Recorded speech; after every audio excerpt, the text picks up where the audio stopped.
வணக்கம்.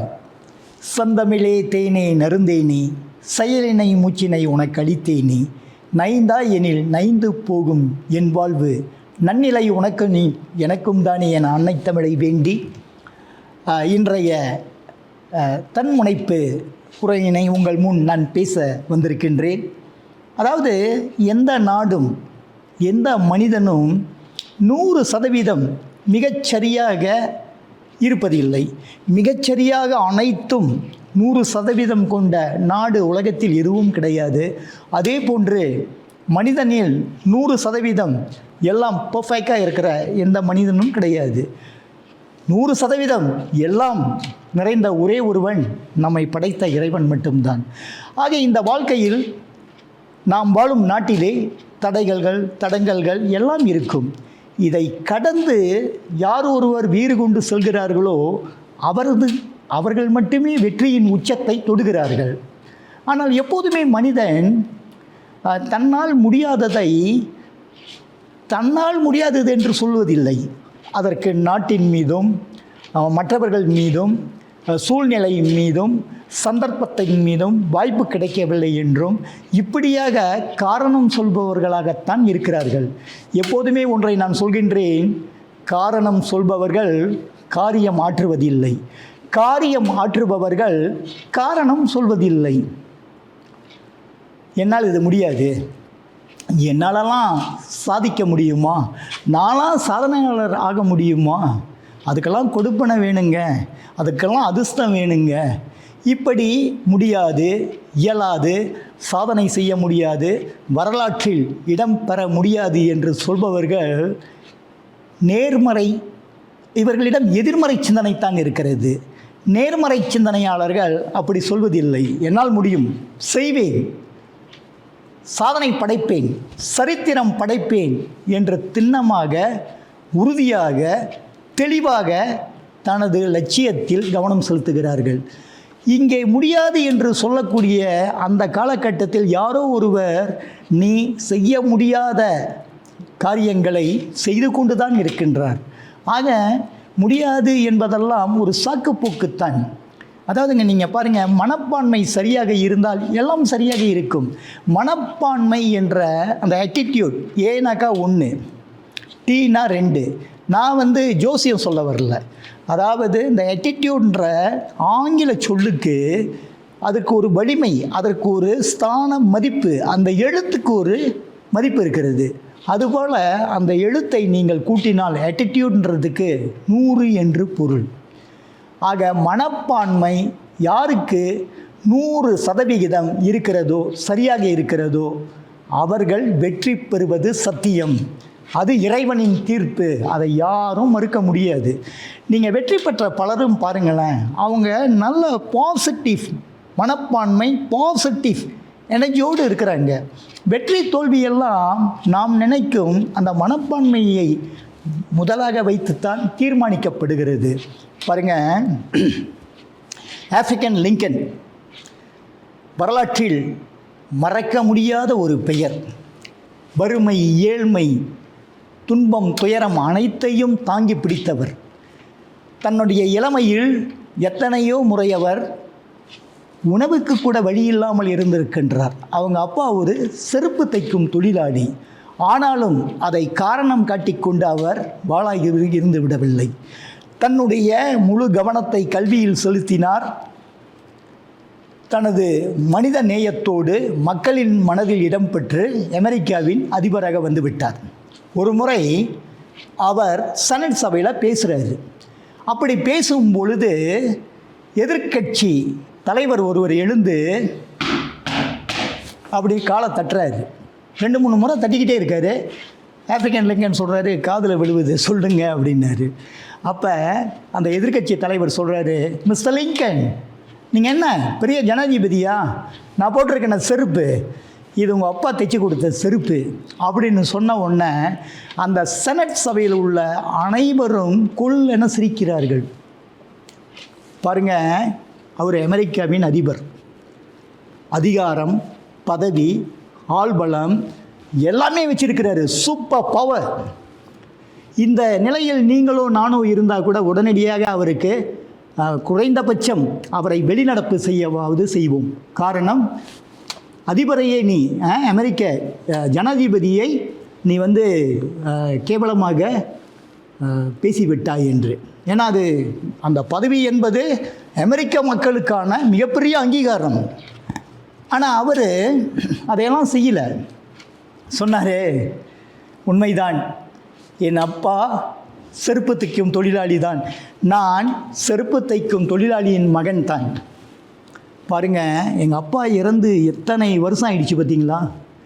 இன்னும் கூட நீங்கள் போட்டிருக்கிற செருப்பு தாக்கு பிடிக்கிறது, உழைக்கிறது என்றால் என் அப்பா எத்தகைய ஒரு நேர்த்தியான தொழிலாளி. ஆக அந்த செருப்பு தைக்கும் தொழிலாளியின் மகன் நான் என்று சொல்வதில் பெருமைப்படுகிறேன்னு சொன்னார். அப்போ அந்த செனட் சபையை எழுந்திருச்சு கைத்தட்டுனுச்சு பார்த்தீங்களா? இன்ன வரை அத்தகைய ஒரு கைத்தட்டலை எந்த ஜனாதிபதியும் பெறவில்லை என்று பதிவுகள் சொல்கின்றன. அது மட்டும் இல்லைங்க, அதன் உச்சக்கட்டம் இன்னொன்று என்னன்னா, அந்த நேரத்தில் அவர் சொல்கிறாரு, இப்போது கூட ஒன்றும் கெட்டுப்போகவில்லை, அப்படியே உங்களது செருப்பு பீந்து விட்டால் அருந்து விட்டால் என்னிடம் கொடுங்கள், எனக்கும் செருப்பு தைக்க தெரியும், நான் தைத்து கொடுக்கிறேன் என்றபோது மீண்டும் ஒரு பலமான கைத்தட்டல். இது கைத்தட்டல்லாம் ரெண்டாவது விஷயம்தான். அந்த மனித நேயம், அந்த மனப்பான்மை, சிரமத்தையும் அவமானத்தையும் தாங்கி அதிலிருந்து வீறு கொண்டு எழுந்தார்கள் வெற்றியாளர்கள். நாம் எங்கே அவமானப்படுத்தப்படுகிறோமோ, நாம் எங்கே நம்மை கேவலப்படுத்துகிறார்களோ அங்கிருந்து வீறு கொண்டு எழ வேண்டும். ஐயோ, அவர் இப்படி சொல்லிட்டாரு, நான் இதுக்கு தான் சமம், அவர் சொன்னதுக்கு என்னால் மீண்டு எழ முடியாது என்று நாம் சோர்ந்து விட்டால் பேசியவர்கள் வென்று விட்டார்கள், நாம் தோற்றுவிட்டோம். நம்முடைய திறமையை, நம்முடைய தகுதியை சொல்வதற்கு அவர்கள் யார்? நமக்கு எல்லா திறமையும் தகுதியும் இருக்கிறது, அதை நாம் உணர வேண்டும். ஆக மனப்பான்மை மிக முக்கியம்.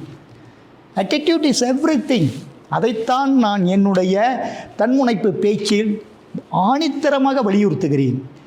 மனப்பான்மை சரியாக இருந்தால் எல்லாம் சரியாக இருக்கும். நல்ல குடும்பம் அமையும், வாழ்க்கை ஒளிமயமானதாக இருக்கும், நல்ல பிள்ளைகளை நாம் கொண்டிருப்போம், நம்ம சுற்றுச்சூழல் நல்லா இருக்கும். இந்த உலகம் கோளாறும் பிரச்சனைகளும் தடைகளும் நிறைந்தது தான். அதை நாம் இலகுவாக நம்முடைய சூழலுக்கு ஏற்ப மாற்றிக்கொள்ளும் திறன் படைத்தவர்களாக நாம் இருக்க வேண்டும். இரண்டாவது, வாழ்க்கையில் மனிதன் கடைப்பிடிக்க வேண்டிய மிக உயரிய பண்பு கேள், லிசனிங். அதாவதுங்க, இன்னைக்கு குறிப்பாக இளைஞர்கள் எதிர்நோக்கும் மிகப்பெரிய பிரச்சனை, பெரியவங்க, மூத்தவங்க, பெற்றோர், ஆசிரியர் இப்படி சொல்லும்போது இந்த இளைய சமுதாயம் என்ன நினைக்கிறது, இவர் என்ன சொல்கிறது, நான் என்ன கேட்குறது, அப்படி தான். ஏதோ பள்ளியில் அந்த கட்டாயத்தின் பேரில் அந்த நேரத்தில் செவிமடுப்பது போல் கேட்பது போல் நடிக்கிறார்கள். ஆனால் உண்மையிலே அவர்கள் கேட்பதில்லை. இந்த கேட்கும் திறன் இருக்குல்ல, ரொம்ப ரொம்ப முக்கியங்க. பாருங்கள், இந்த பிரபஞ்சத்தின் இறைவனின் படைப்பில் 2 கண்கள், 2 காதுகள், ஆனால் வாய் மட்டும் ஒன்று தான். அப்போ என்ன சொல்கிறாங்க? இறைவன் படைப்பில் என்ன சொல்கிறாரு? சொல்ல வர நீதி என்னது? நிறைய பார், இந்த கண்களால் நிறைய காட்சிகளை, நல்லதை, நல்லவர்களை பார். காது கொடுத்து நிறைய கேட்க வேண்டும். யார் சொன்ன சொல்லாக இருந்தாலும் கேள். யார் சொன்ன சொல்லாக இருந்தாலும் கேட்டதால் தான், கேட்டுவிட்டு சிந்தித்ததால் தான் ஏன், எதற்கு, எப்படி என்று எனது பகுத்தறிவால் சிந்திக்கும் திறன் பெற்றேன் என்றார் சான்றோர் சாக்ரட்டிஸ். ஆக கேட்கணும். யார் சொன்னாலும் கேட்டு நம்முடைய இயல்பான சிந்தனையால் சிந்தித்து நல்ல முடிவு எடுக்க வேண்டும். ஆனால் இன்றைக்கி கேட்குறதே ஒரு பெரிய பிரச்சனையாக இருக்குது. அதனால்தான் வள்ளுவரும் சொல்கிறாரு, செல்வத்துள் செல்வம் செவிச்செல்வம், அச்செல்வம் செல்வத்திலெல்லாம் தலை. அவ்வளவு முக்கியமானது அந்த செல்வம். நீங்கள் குறளில் பார்த்தீங்கன்னா செவிக்கு தான் ஒரு 3 முறை செல்வம் செல்வம் என்று வரும். ஆக அத்தகைய முக்கியத்துவத்தை வள்ளுவ பெருமானே காது கொடுத்து கேட்பதற்கு கொடுத்திருக்கிறார். இன்றைக்கி இன்றைய இளைய தலைமுறை வந்துங்க இந்த ஹேண்ட்ஃபோன் அது ஒரு பேட்டரி தந்துட்டா கூட அந்த உலகமே இருண்டு விட்டதை போன்ற ஒரு வாழ்க்கையை வாழ்ந்து கொண்டிருக்கிறார்கள். கனவு வாழ்க்கையை வாழ்ந்து கொண்டிருக்கிறார்கள். அறிவியல் மேதை அப்துல் கலாம் சொன்னார், ஐயா சொன்னாங்க, கனவு காணுங்கள்னு. கவர்ச்சியான நடிகைகளை கனவு காண்பதல்ல, காம களியாட்டங்கள் இன்ப கிளுகிழுப்புகளை கனவு காண்பதல்ல, உயர்ந்த லட்சியங்களை, உன்னத நோக்கங்களை, ஆக்ககரமான செயல் திட்டங்களை, அதை அடையும் அந்த கனவுகளை காணுங்கள் என்று சொன்னார். ஆனால் இன்றைய இளைய தலைமுறை காது கொடுத்து கேட்காமல் கண்டதே காட்சி கொண்டதே கோலம் என்று சென்று கொண்டிருக்கிறார்கள். பாருங்கள், மகாபாரதத்தில் ஒரு வாழ்வியல், அதெல்லாம் ஏதோ மகாபாரதத்தை படித்தோம், இதிகாசத்தை படித்தோம், நாங்கள் எவ்வளவு பெருமைக்குரியவர்கள், எங்கள் பண்டை வரலாறு இப்படி, இதெல்லாம் சொல்கிறதுக்காக இல்லை. சிலப்பதிகாரம், மணிமேகலை, சீவக சிந்தாமணி, இதை திருக்குறள், இதையெல்லாம் பெருமையை காட்டுவதற்காக நாம் மேடை பேச்சுக்காக அல்ல, அது வாழ்வியலை உணர்த்துகிறது. மகாபாரதத்தில் பாருங்கள், துரியோதனுக்கு அறிவுரை சொல்வதற்கு துரோணாச்சாரியார் இருந்தார், பீஷ்மர் இருந்தார், நகுலன் சகாதேவன் இருந்தார்கள், தர்மன் இருந்தான், கர்ணன் இருந்தான், வாரி வாரி வழங்கிய கர்ணன் இருந்தான். ஏன்? கண்ண பரமாத்மாவே இருந்தார். வாசப்படியில் தான் நிற்கிறாரு. இந்த பிரச்சனைகள்லாம் தீரா பிரச்சனையாக இருக்கும்போது வாசப்படியில் தான் கண்ண பரமாத்மா இருக்கிறார். கண்ணா என்றால் ஓடோடி ஒரு 3 அடி எடுத்து வைத்து உதவிக்கரம் நீட்ட காத்திருந்தார். ஆனால் பாருங்க, துரியோதனன் யாருடைய அறிவுரையை கேட்டான்? மிஸ்டர் சகுனி, அவருடைய மாமன், அவனுடைய மாமன் சகுனியின் அறிவுரையை, பேச்சை, உபதேசத்தை கேட்டான். எல்லாருக்கும் தெரியும், சகுனி தீய எண்ணம் கொண்டவன், தீய குணங்களுக்கு உரியவன், சூதாட்டன், எல்லா கெட்ட புத்தியும் உள்ளவன் சகுனி. அவனுடைய பேச்சைத்தான் துரியோதனன் கேட்கிறான். ஆக அவன் மட்டும் அழியவில்லை, சகுனியோடு சேர்ந்து இந்த தீயதை கேட்டு செயல்படுத்திய துரியோதனனும் அழிகிறான். ஆக கெட்டதை கேட்பவர்கள் தான் மட்டும் அழிவதில்லை, தன்னை சார்ந்தவர்களையும் அழிக்கிறார்கள். ஆக எப்போதும் நல்லதை காது கொடுத்து கேட்க நாம் தயாராக இருக்க வேண்டும். நம்மை சுற்றி நல்லதை சொல்வதற்கு எவ்வளவோ பேர் இருக்கிறாங்க, ஆனால் அதெல்லாம் நமக்கு தெரியறதில்ல. ஒரு பள்ளி மாணவனையே எடுத்துக்கோங்களேன். பள்ளியில் அந்த மாணவன் சொல்கிறாரு, சரி நம்ம புத்தகம் எடுத்து படிப்போம், குரூப் டிஸ்கஷன் பண்ணுவோம், வாங்க குழு முறையில் பேசுவோம் அப்படின்னா மிக பலர் அதுக்கு ஆர்வம் காட்டுவதே இல்லை. ஏன்னு சொன்னால் நல்ல விஷயங்களுக்கு எப்போதுமே அந்த முக்கியத்துவம் கிடைக்காது. கெட்டதுக்குத்தான் எப்போதும் சக்தி மந்திரம் அதிகம். இந்த கருப்பு பணம் எப்படி, அந்த கருப்புக்குத்தான் எப்போதும் ஒரு கவர்ச்சி, வெண்மைக்கு அந்த கவர்ச்சியே இருக்காது. இதனால தான் அந்த காலத்திலே நம்முடைய மிகச்சிறந்த கவிஞன் பட்டுக்கோட்டை கல்யாணம் சுந்தரம் சொன்னார், உப்புக்கல்லை வைரம் என்று சொன்னாலும் நம்பும் தோளா ரொம்ப நாளா, இனி அழுது என்ன கதறி என்ன ஒன்றுமே நடக்கவில்லை தோளா. உப்புக்கல்ல வைரம்னு சொன்னால் கூட இந்த உலகம் நம்பும். எப்போதுமே போலிகளுக்குத்தான் இந்த உலகத்தில் மதிப்பு, மரியாதை, அந்தஸ்து, கௌரவமெல்லாம். பாருங்கள், ஒரு முறை சார்லி சாப்ளின் அவர் அண்டை நாட்டுக்கு போகிறாரு, ஐரோப்பாவில். அந்த நாட்டில் உள்ளவங்களுக்கு சார்லி சாப்ளினை திரைப்படத்தில் தான் பார்த்திருக்கிறார்கள், அவரை நேரடியாக பார்த்தவர்கள் யாரும் இல்லை. அப்போது அந்த இடத்துல ஒரு போட்டி வைக்கிறாங்க, யார் சார்லி சாப்ளின் மாதிரி நடிக்க முடியும், அவர்களுக்கு முதல் பரிசு. சார்லி சாப்ளின் யார் என்று அவர்களுக்கு தெரியவில்லை. அந்த உண்மையான சார்லி சாப்ளின் அந்த போட்டியில் கலந்து கொள்கிறார். பரிசு யாருக்கு தெரியுங்களா? ஒன்றாவது முறையாக சார்லி சாப்ளினுக்கு தானே கிடைச்சிருக்கணும், அவருக்கு 3வது பரிசு. இதுதான் உலகம். உண்மையான சார்லி சாப்ளினுக்கு பரிசு கிடைக்கல, 3வது. ஆனால் சார்லி சாப்ளின் மாதிரி நடித்தார்ல, அவர் 1வது. இது உலக நியதியாக இருக்கிறது. ஆக எப்போதுமே போலிகளுக்கு மதிப்பும் மரியாதையும் இருப்பதால் அதுதான் சரி என்று நினைக்காதீர்கள். அது நீண்ட நாள், அதாவதுங்க, போலி என்பது குதிரை வேகத்தில் போகும், போன இடத்தை மறைஞ்சிரும். ஆனால் உண்மை, நிஜம், நேர்மை என்பது ஆமை போல் மெதுவாக வந்தாலும் உரிய இலக்கை அடையும். ஆக எப்போதும் நல்லவர்களின் நல்ல வார்த்தைகளை கேளுங்கள், மிக முக்கியம்.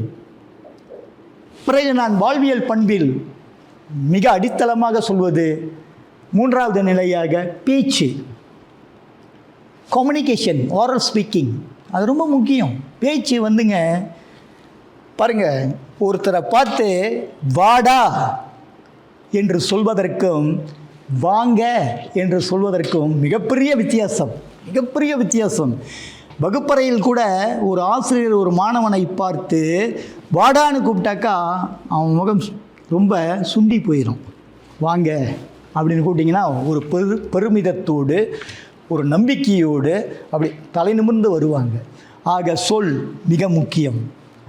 இதற்கு கூட வள்ளுவர் சொல்கிறாரு. வாழ்வியலில் நமக்கு வள்ளுவர் எதைத்தாங்க சொல்லலை? மனைமாட்சியா, நட்பா, துரோகமா, பணம் சேர்த்தலா, கல்வியா, இறை நாட்டமா, அத்தனையும் சொல்லியிருக்கிறாரு. பாருங்க, பேச்சு கூட சொல்லியிருக்கிறாரு.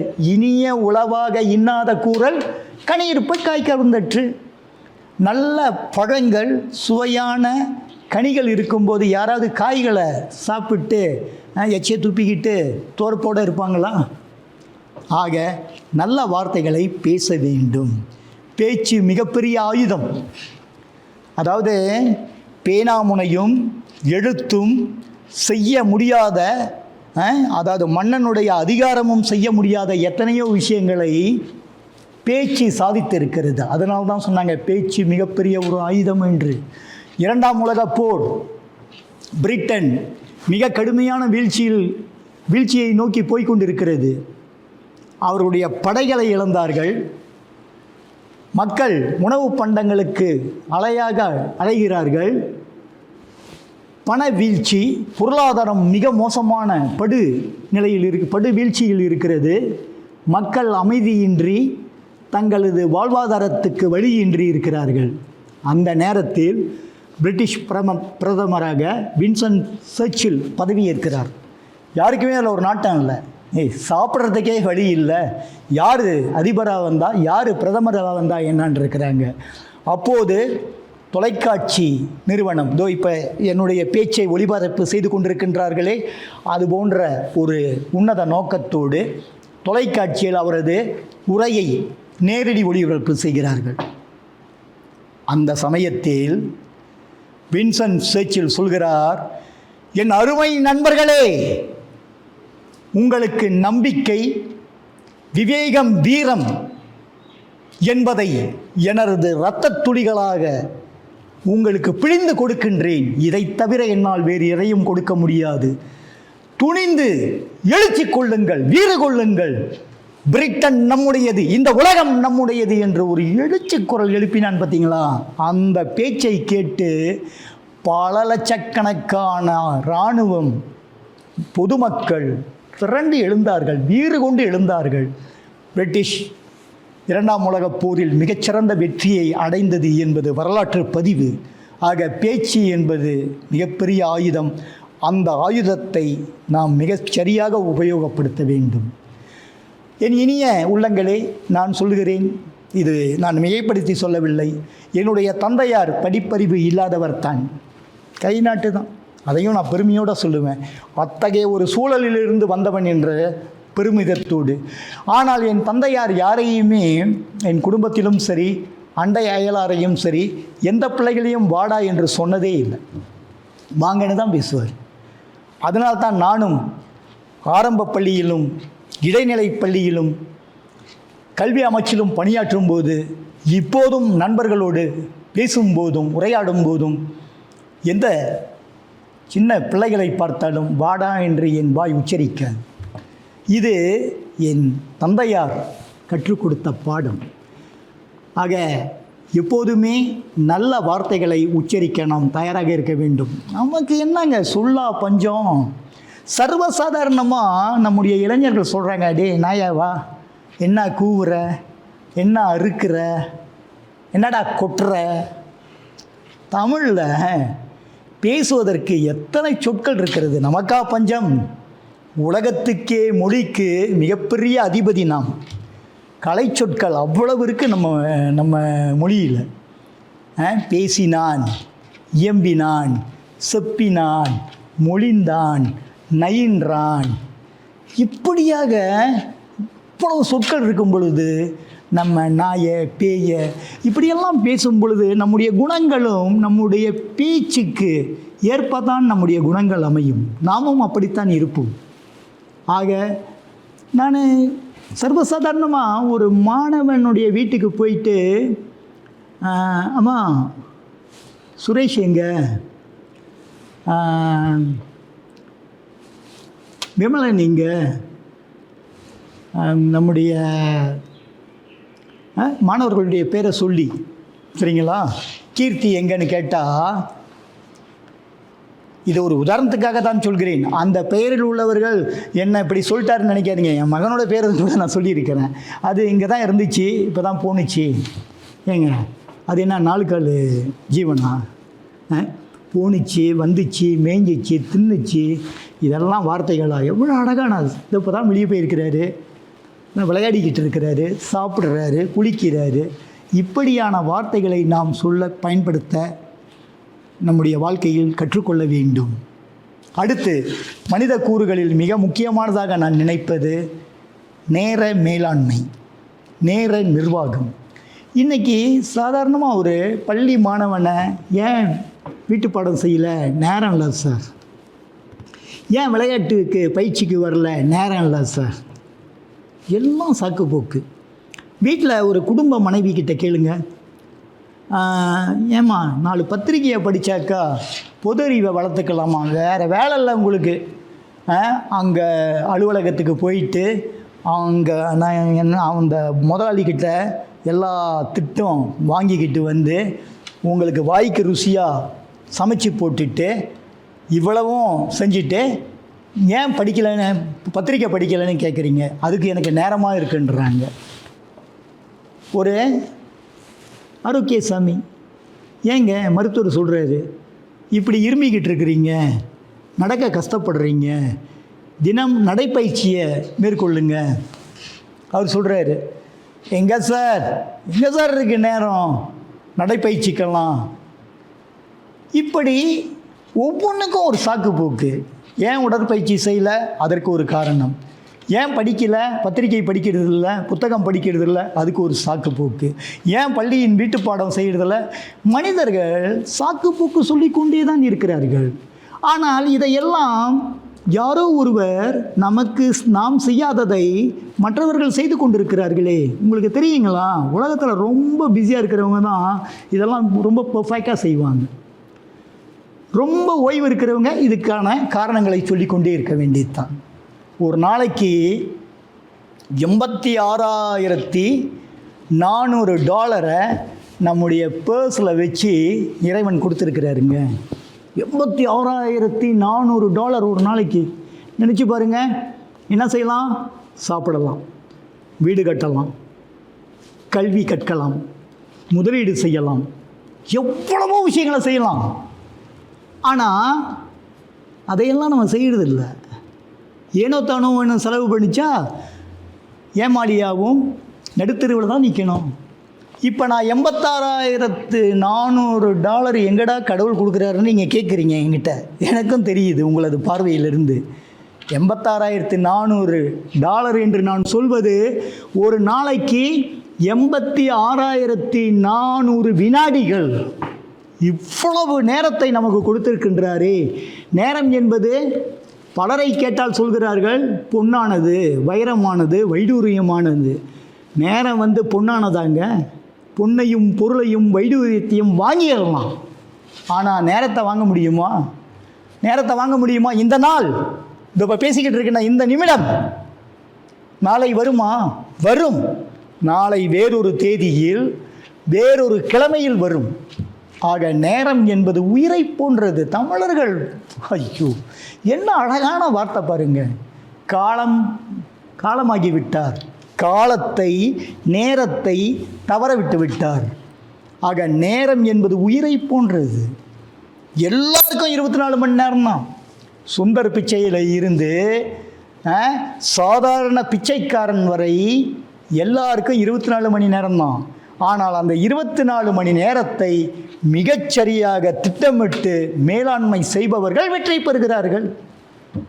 அதை செய்ய முடியாதவர்கள் சாக்குப்போக்கு சொல்லிக்கொண்டு தானும் அழிந்து பிறரையும் கெடுத்து இந்த சமூகத்தையும் படுகொலியில் தள்ளுகிறார்கள். உண்மைதான். நேரத்தை பற்றி 1 மணி நேரம் எவ்வளவு முக்கியம் என்பதை, 1 மணி நேரம் எவ்வளவு, ஒரு நாள் எவ்வளவு முக்கியம் என்பது 10 மாத நிறை மாத கர்ப்பிணியாக குழந்தை பிரசவிக்க காத்திருக்கிறார்களே தாய்மார்கள், அவங்கக்கிட்ட கேட்கணும். ஒரு நாளுடைய முக்கியத்துவத்தை பத்திரிகை ஆசிரியர்களிடம் கேட்க வேண்டும். பொது ஊடக அந்த வழிநடத்தக்கூடிய அவர்களிடம் கேட்கணும். 1 நிமிடத்தின் முக்கியத்துவத்தை சாலை விபத்தில் கண் சிமிட்டும் நேரத்தில் விபத்துக்குள்ளாகிறார்களே அவர்களிடம் கேட்க வேண்டும். ஒரு வினாடி, ஒரே ஒரு வினாடியின் முக்கியத்துவத்தையும் மதிப்பையும் உசேன் போல்ட் போன்ற ஓட்டக்காரர்களிடம் கேட்டு பார்க்க வேண்டும். நீங்கள் இந்த உசேன் போல்ட்டை பற்றி ஒரு விஷயத்தை நாங்கள் குறிப்பிடுறேன். அவர் தான் வாழ்ந்த இத்தனை வருடத்தில் மொத்தமே ஒரு 5 நிமிட நேரம் தான் பயன்படுத்தி இருக்கிறாரு. ஏழை, சாப்பிடுவதற்கு வழி இல்லாதவர், ஜாகிங் அதாவது அந்த ட்ரெயினிங்க்கு காலணி வாங்கி உடுத்துவதற்கு வசதி இல்லாதவர். ஆனால் இது எதுவுமே அவருக்கு தடையாக இல்லை. வெறுங்காலில் ஓடி ஓடி பயிற்சி பண்ணார் பல வருடங்கள். அதன் பிறகு காலணி வாங்குவதற்கு வாய்ப்பு கிடைத்தது. அதன் பிறகு அவருடைய மாவட்டம், மாநிலம், தேசியம், இன்னைக்கு மிகப்பெரிய கோடீஸ்வரர். இப்போ எல்லாரும் நீங்கள் நினைப்பீங்க நான் 5 நிமிடத்தில் கோடீஸ்வரன் ஆகிட்டாங்க. ஆனால் அந்த 5 நிமிடத்திற்காக 20 ஆண்டுகள் உழைப்பை கொடுத்திருக்கின்றார். ஆக நேரம் என்பது உயிரை போன்றது. நம்முடைய இப்போ நம்ம 8 மணி நேரம் வேலை, சரி, போகிறதுக்கு வர்றதுக்கெல்லாம் 10 மணி நேரம் போயிடுச்சு. மீதம் 14 மணி நேரம் இருக்குது. ஒரு நாள் 24 மணி நேரம். 14 மணி நேரத்தில் ஒரு 7 மணி நேரம் தூக்கம், மீதம் ஒரு 7 மணி நேரம் இருக்கிறது. அந்த 7 மணி நேரத்தை மிகச்சிறப்பாக திட்டமிட்டு பயன்படுத்துபவர்கள் வெற்றி அடைகிறார்கள். விளையாட்டுக்கு, மனமகிழ்வுக்கு, குடும்பத்திற்கு, படிப்புக்கு, மேல்நிலை உயர்வுக்கு, இப்படியாக மிகச்சரியாக, அதாவது ஒன்று தாங்க, வாழ்க்கையில் எத்தனையோ விஷயங்கள் நமக்காக வரும். ஒரு பள்ளி மாணவன் புத்தகத்தை எடுத்து படிக்கும்போது பக்கத்தில் ஒரு நண்பன் சொல்கிறான், டே வேட்டையன் படம் வந்துருச்சு, சூப்பர் ஸ்டார் வந்துட்டார் வாங்கன்னு சொன்னால், இதை வேணான்னு சொல்லிட்டு போகிற மாணவன் அவன் சினிமாவுக்கு முக்கியத்துவம் கொடுத்தால் அந்த நிலைக்கு தான் போக வேண்டும். தன்னுடைய எதிர்காலத்தை நினைத்து அது எனக்கு தேவையில்லை, இதற்கு தான் நான் நேரத்தை ஒதுக்க காத்திருக்கிறேன் என்று சொன்னால் அவன் வெற்றி பெறுகிறான். ஆக நாம் கொடுக்கும் நேரம் எதற்கு மிக முக்கியம், எது முக்கியம், எது தேவையில்லை, இப்படியாக உங்களுக்குத்தான் தெரியும் திட்டமிடுவதற்கு. அவரவர்களுடைய நேரத்தை அவரவர்கள் திட்டமிட வேண்டும்.